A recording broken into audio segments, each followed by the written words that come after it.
안녕하세요. 안녕하세요. 쭈ung굴리입니다. 에디입니다. 네. 자, 오늘 화장품 A to Z. 저희가 저번 시간에 최종 견적까지 말씀드리고, 이제 그 다음에 에디가 Y까지 거의 다 온 거 아니냐, 뭐 이렇게 얘기했는데, B 정도까지밖에 안 왔다, 이렇게 말씀드렸죠. 그 다음에 계속 이어가야 되는데, 오늘은 이어가기 전에 이제 한 가지 흥미로운 통계 하나, 그 다음에 흥미로운 사건 하나, 요거에 대해서 잠깐 얘기를 하고 넘어가도록 하겠습니다. 자, 흥미로운 통계 하나. 뭘 말하냐면, 자, 2019년 가맹본부, 그러니까 프랜차이즈 본사를 얘기하는 거죠. 프랜차이즈 본사가 5,175개. 자, 가맹 브랜드 6,353개. 당연히 이제 본사에서 브랜드를 여러 개 운영하는, 자, 백종원 선생님 같은 경우도 브랜드 여러 개 운영하죠. 뭐, 백다방, 뭐 있죠? 홍콩 반점? 홍콩 반점, 뭐 있죠? 하여튼. 본사가 브랜드를 여러 개 운영하기 때문에 당연히 브랜드는 본부보다는 숫자가 많겠죠. 자, 그래서 가맹본부 5,175개, 가맹 브랜드는 6,353개. 그 다음에 그 가맹점 25만 4,040개. 점을 천단위 찍어주셨어야죠. 아, 죄송합니다. 네. 자, 이 데이터는 뭐냐면 최근 5년, 그러니까 2014년부터 2019년 가맹본부, 가맹 브랜드는 1.5배가 상승했다. 그러니까 프랜차이즈가 계속 생기고 있다, 이 말인 거죠. 그 다음에 프랜차이즈 브랜드들도 계속 생기고 있다. 본사도 계속 생기고 브랜드도 계속 생긴다. 그리고 가맹점은 1.3배 증가. 그러니까 가맹점도 계속 증가하고 있다. 근데 가맹본부나 가맹 브랜드에 비해서 가맹점이 이 증가 수가 적은 거는, 그러니까 한마디로 준비가 안 된 프랜차이즈가 굉장히 많다는 얘기죠. 그냥 브랜드만 만들어 놓고 가맹점도 없는 그런 프랜차이즈가 우후죽순으로 생기고 있다라는 거를 증명하는 거죠. 근데 우리는 뭐 이 얘기를 하고 싶은 건 아니고, 자, 연평균 5% 정도의 꾸준한 성장세를 보이고 있다고 합니다. 프랜차이즈 자체가 계속 성장하고 있다는 거죠. 그러니까 자영업자들이 자영업 창업을 하는 데 있어서 준비가 부족한 자영업자들이 많고, 준비가 부족한 자영업자들은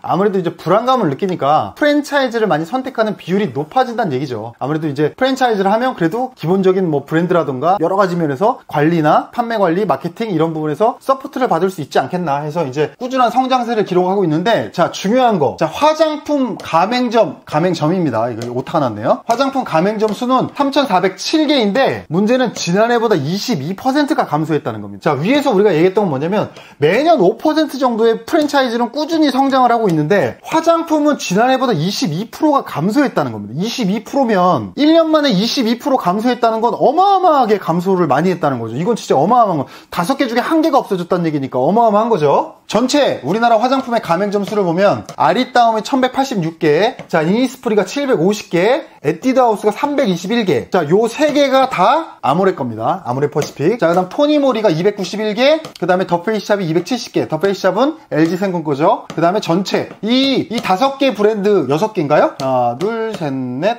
5개.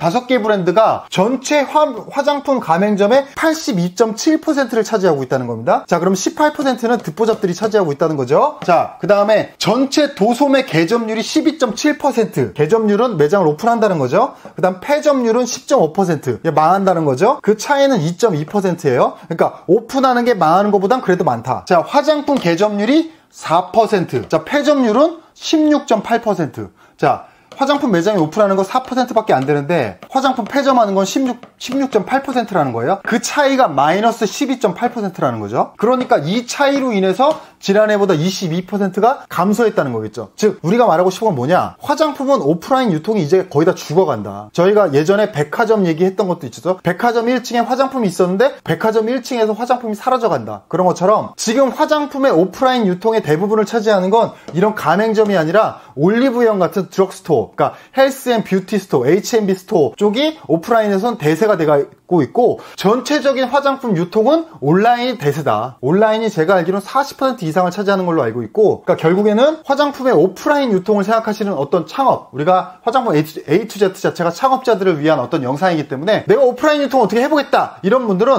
오프라인 유통에 대한 생각 자체를 그냥 버려라. 그냥 아예 무시하면 된다. 오프라인을 내가 어떻게 유통을 해볼까라는 고민보다는 온라인에서 내가 성공을 하면은 오프라인에서 당연히 알아서 역으로 피드백이 온다. 그러면 그 피드백에 우리가 대응만 하면 됩니다. 내가 브랜드를 잘 만들고 영업을 잘하고 있으면 올리브영에서 컨택이 옵니다. 니네 올리브영에 입점해, 이런 식으로. 그러니까 우리가 오프라인을 어떻게 해볼 것인가는 크게 고민할 필요가 없다. 이 통계가 저희가 얘기했던 어떤 주장을 뒷받침해주는 근거가 될 수 있다. 그런 의미로 흥미로운 통계 하나 말씀드리고요. 자, 두 번째로 흥미로운 사건 하나. 이거는 뭐 흥미롭지 않을 수는 있는데 한번 말씀드려볼게요. 자, 인천 제1터미널 면세사업권 입찰전에서 이변이 발생했습니다. 무슨 이변이냐? 최대 관심 구역인 DF2. 이 DF2라는 구역의 품목이 뭐냐면 향수하고 화장품을 할 수 있는 품목인데 참여 희망 업체가 없어요. 그래서 자동으로 유찰이 됐습니다. 자, 또 하나가 유찰이 됐는데 그거는 DF6. 자, 이거는 패션이랑 기타 품목을 할 수 있는데 이거 아무래도 이제 패션이랑 액세서리 이쪽이겠죠. 뭐 지갑 같은 뭐 이런 거 패션랑 관련한 그런 기타 품목이겠는데 이 사업권도 입찰업체 수 미달로 유찰이 됐는데 이거는 위에 DF2는 아예 희망업체가 없었던 거고 DF6는 이 미달, 그러니까 한마디로 현대백화점 면세점만 단독 입찰을 해서 경쟁이 되지 않아서 유찰이 된 겁니다. 그러니까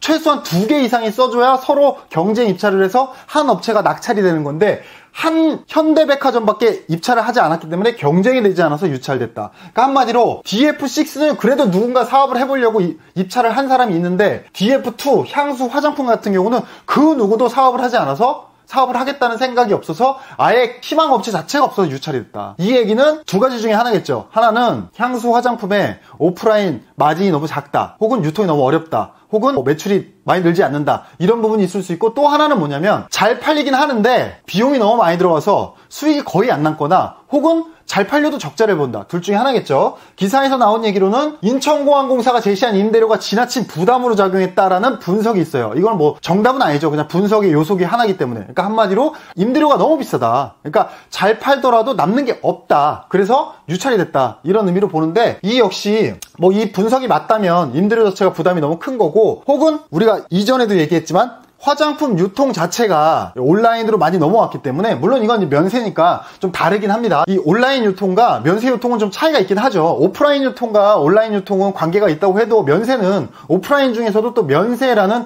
독특한 카테고리가 있기 때문에 좀 다르긴 하겠지만, 어쨌든 간에 업체 입장에서는 메인 채널을 난 온라인으로 삼겠다 이래버리면 면세점 쪽에서 큰 수익이 나지 않는데, 굳이 면세점을 운영해서 어쨌든 굿즈는 크지만 남는 게 없으면 판관비 자체가 또 클 수도 있고 여러 가지 리스크 요인이 될 수 있기 때문에 굳이 하지 않고 온라인으로 더 집중할 수도 있겠다. 그럴 수도 있고 뭐 아닐 수도 있고, 이건 정확한 이유는 모릅니다만 어쨌든 흥미로운 사건 하나, 이렇게 해서 저희가 흥미로운 통계 하나와 흥미로운 사건 하나, 이걸로 인해서 말씀드리고 싶은 건 화장품은 온라인이다, 그 다음에 오프라인은 무시해라, 그리고 내가 온라인에서 성공하면 오프라인에선 알아서 컨택이 온다. 그 컨택만 제대로 컨트롤하면 오프라인 유통도 커버할 수 있다. 한마디로 온라인에서 성공할 생각만 하면 된다. 그렇게 말씀드리고 싶습니다. 예전에 잘 나가실 때 올리브영이 불렀나요? 올리브영은 안 불렀고요.